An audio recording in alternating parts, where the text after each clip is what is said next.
Brodie Grundy is coming up every week. He hasn't been selected tonight. What do you think happens from here? Well, I think Simon Goodwin and even Max Gawn, they keep saying, we're looking to make this work, we're looking to make this work. But yeah, our understanding is he hasn't been picked again this weekend, Brodie Grundy. He won't play for Melbourne for the third week straight.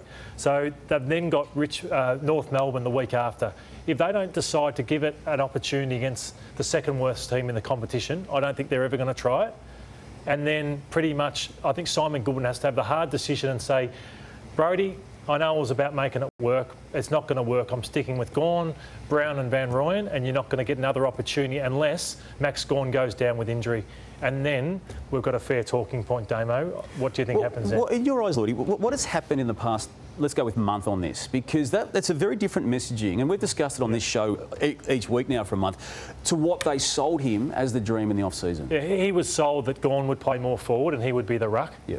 So he goes to be the ruckman and Gawn plays forward now. Gawn hasn't been a success as a forward, so he needs to be the ruckman. That's squeezed. Would Gawny have gone in and said, listen, I'm the captain, I should be in the ruck, I'm a better ruck player. He's come out, he's been best on ground in the last 2 games.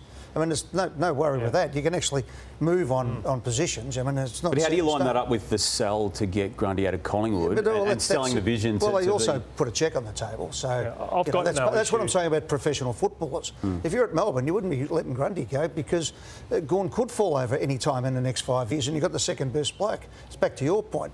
Why do you get rid of something that you actually have? Now it's a bit stiff for Brodie at the moment, but that's life in professional football. I've got no issue either that you change your plans from what they were at the start to the end to win a premiership, but I don't think he'll be at the club. Where do you reckon he goes? Really? Yeah, the third club in 3 years. If the draft worked properly, he should be at North Melbourne, and they should throw everything at him because he's such a great player, such a great person.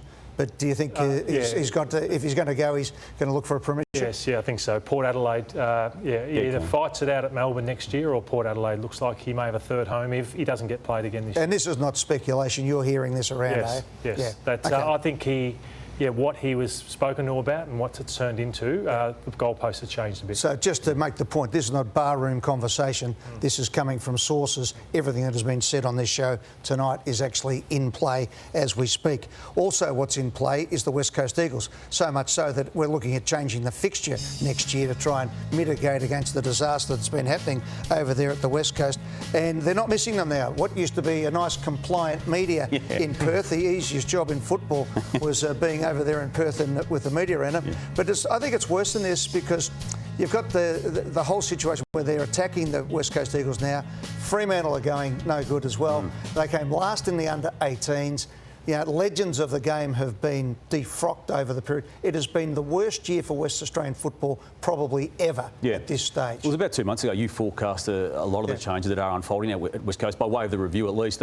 It's something that is staggering to some people, given that they signed Tom Barrass, one of their key backs, to a deal that takes in the 2027 season. But the Swans' approach to him and discussions around him going to the Swans next year are real. They're strong, and it will require the Swans' first round draft pick and other movements and machinations around it. But the fact that this is now an open conversation and a live and strong possibility just goes to show how far this club is now prepared to change its ways and its thinking. As you mentioned, we broke on this show, 8 weeks ago, what the strategy was going to be for the West Coast Eagles.